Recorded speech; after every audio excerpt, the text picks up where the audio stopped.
Goeiedag. Ek groet jou in die kosbare naam van Jesus Christus. Jesus sê Matteus 6 vers 7 en 8.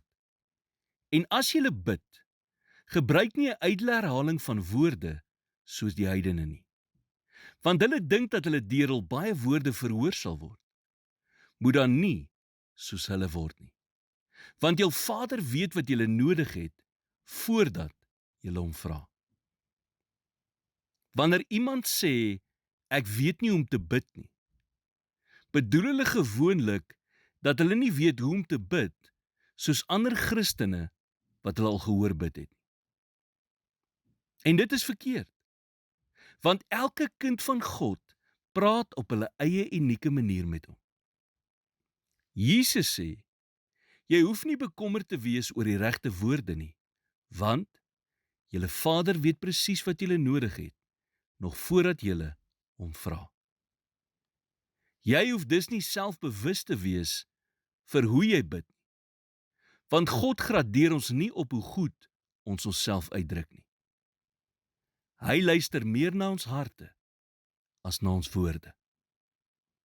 Gebed is baie soos om asem te haal.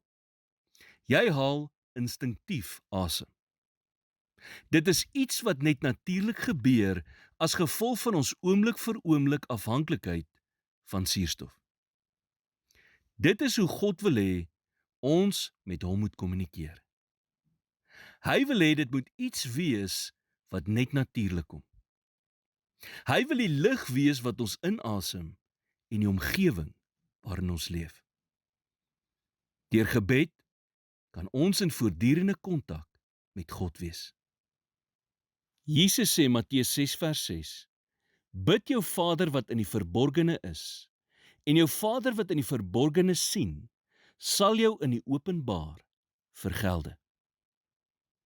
Gebed is nie 'n openbare demonstrasie van hoe geestelik jy is nie. Dit is kommunikasie met die een wat ons liefhet.